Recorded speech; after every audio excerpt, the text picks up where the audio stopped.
Assalamualaikum warahmatullahi wabarakatuh.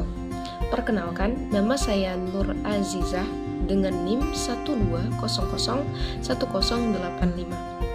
Pada kesempatan kali ini, saya ingin mempresentasikan sebuah materi dari mata kuliah fikih, yaitu sebagai tugas UAS. Baiklah, langsung saja. Pada kali ini saya akan membahas materi fikih. Salah satu materi fikih yaitu tentang munakahat atau pernikahan di dalam Islam. Nah, bismillahirrahmanirrahim. Poin yang pertama yaitu yang kita bahas yaitu pengertian pernikahan. Pernikahan menurut bahasa berasal dari kata nakahah yang berarti mengumpulkan, saling memasukkan, dan digunakan untuk arti bersetubuh atau wat'i. Menurut syara atau syariat atau aturan di dalam Islam adalah akad atau perjanjian yang mengandung maksud membolehkan hubungan kelamin dengan menggunakan lafaz nakahah atau zawajah. Sedangkan pernikahan menurut ahli hadis dan ahli fiqih adalah hubungan yang terjalin antara suami dan istri dengan ikatan hukum Islam dengan memenuhi syarat-syarat dan rukun-rukun pernikahan seperti wali, mahar, dua saksi yang adil dan disahkan dengan ijab dan qabul. Poin yang kedua yaitu hukum dalam pernikahan. Nah, dalam pernikahan ada 5 hukum. Yang pertama, pernikahan tersebut dikatakan wajib apabila seseorang yang mampu melaksanakan nikah, mampu memberi nafkah serta hak dan kewajiban, dan khawatir jatuh pada perbuatan maksiat jika tidak menikah. Yang kedua, hukumnya menjadi sunnah apabila seseorang yang mempunyai kemauan dan kemampuan untuk menikah dan tidak dikhawatirkan jatuh pada perbuatan maksiat jika tidak menikah. Yang ketiga, hukumnya menjadi haram ketika seseorang yang tidak mampu lahir dan batin, dan jika tetap menikah akan menyebabkan mudarat bagi istrinya secara pasti. Yang keempat, hukumnya menjadi makruh atau tidak dianjurkan apabila seseorang yang merasa bahwa dirinya akan berbuat zalim pada istri, namun tidak sampai pada tingkatan yakin. Yang kelima, hukumnya menjadi mubah apabila seseorang yang tidak ada faktor penghalang maupun pendorong untuk menikah. Poin yang ketiga yaitu rukun dan syarat menikah. Rukun yang pertama yaitu calon mempelai pria. Syaratnya yaitu harus Islam, laki-laki, jelas identitasnya, ridho untuk menikah, tidak ada halangan syarak. Yang kedua, rukun yang kedua yaitu calon mempelai wanita dengan syarat Islam, perempuan, jelas identitasnya, ridho untuk menikah, dan tidak ada halangan tertentu. Yang ketiga, rukunnya yaitu wali nikah. Syarat wali nikah tersebut yaitu harus muslim, laki-laki, akil, artinya berakal dan baligh, adil, berpikiran baik. Yang keempat, rukunnya yaitu 2 orang saksi sesuai dengan Quran Surah At-Talaq ayat 2, yaitu syaratnya harus laki-laki, muslim, adil, akil, dan baligh, tidak tuli, faham maksud dari akad. Yang kelima, rukun yang kelima yaitu ijab dan qabul.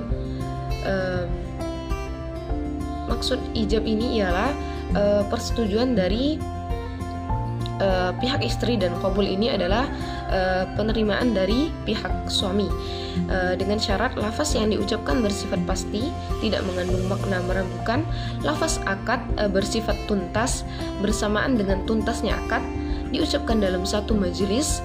Qabul tidak berbeda dengan ijab, bersifat segera, kedua pihak mendengar ijab dan qabul secara jelas, disampaikan secara lisan, akad bersifat abadi. Yang pertama yaitu dasar hukum pernikahan dalam Al-Quran, yaitu terdapat dalam Quran Surah An-Nisa ayat ketiga, bisa dilihat sendiri.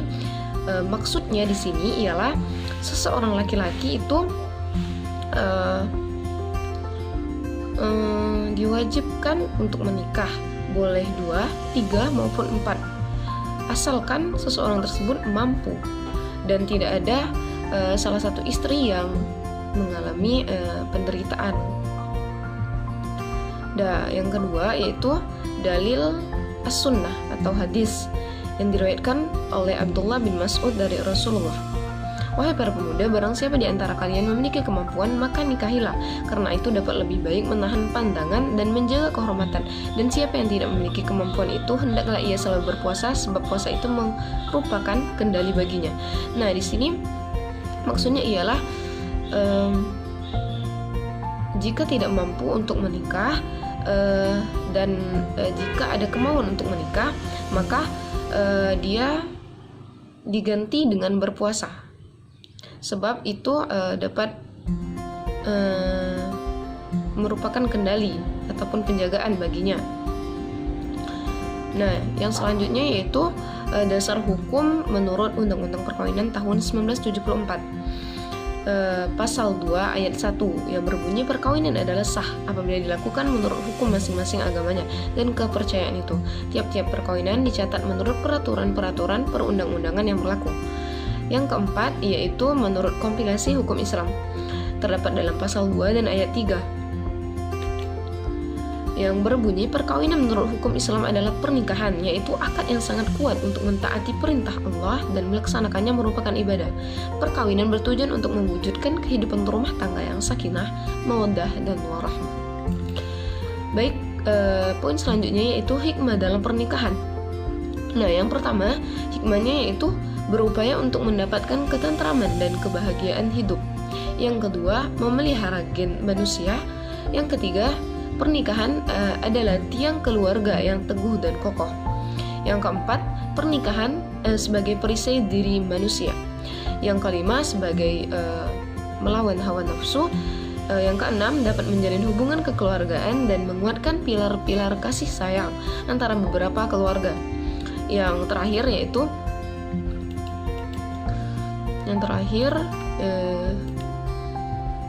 yaitu menguatkan hubungan sosial kemasyarakatan yang diberkahi dalam Islam. Poin yang selanjutnya yaitu tujuan dalam pernikahan atau perkawinan. Menurut pasal 1 Undang-Undang Nomor 1 Tahun 1974 menyatakan bahwa perkawinan ialah ikatan lahir batin antara seorang pria dengan seorang wanita sebagai suami istri.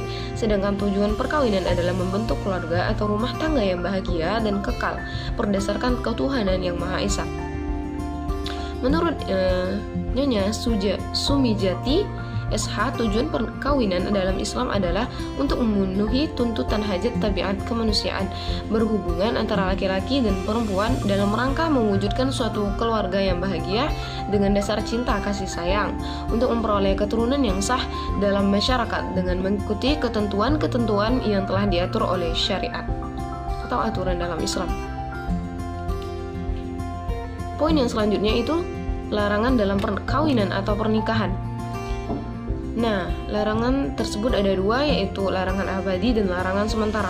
Larangan abadi atau mahram mu'abbad yang disepakati terdiri dari yang pertama, hubungan nasab, yaitu wanita-wanita yang haram dinikahi dalam hubungan ini yaitu ibu, nenek, anak perempuan, cucu perempuan, saudara perempuan seayah atau seibu, bibi saudara ayah atau ibu, keponakan perempuan. Yang kedua, hubungan sesusuan.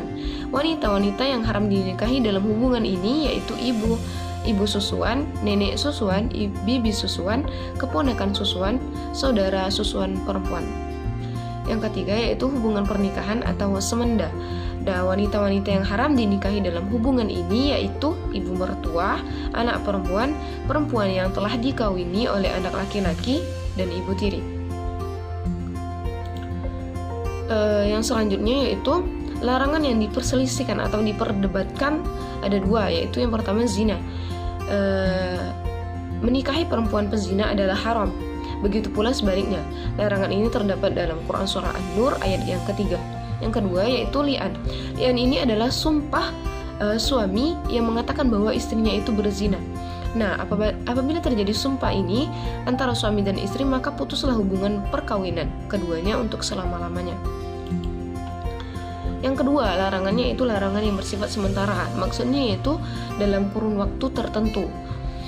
Yang pertama, mengawini dua orang saudara dalam satu masa atau waktu yang sama. Larangan ini terdapat dalam Quran Surah An-Nisa ayat 23. Yang kedua, poligami di luar batas atau menikahi perempuan lebih dari 4. Hal ini dijelaskan dalam Surah An-Nisa ayat 3. Yang selanjutnya itu larangan karena ikatan perkawinan, perempuan yang berstatus kawin dengan orang lain, dijelaskan dalam Surah An-Nisa ayat 24. Larangan karena talak 3. Terus larangan karena ihram baik haji maupun umrah. Selanjutnya yaitu halangan iddah atau baik yang suaminya mati atau cerai hidup, jelaskan dalam pasal 40 ayat 2 dalam kompilasi hukum Islam. Yang terakhir yaitu halangan kafir, tidak boleh menikahi wanita non-muslim atau lelaki non-muslim. Baiklah, mungkin hanya itu yang dapat saya sampaikan dalam presentasi pada hari ini. Semoga bermanfaat, kurang dan lebihnya mohon dimaafkan. Sekian, syukron kasiran wa jazakumullahu khairan katsiran. Wassalamualaikum warahmatullahi wabarakatuh.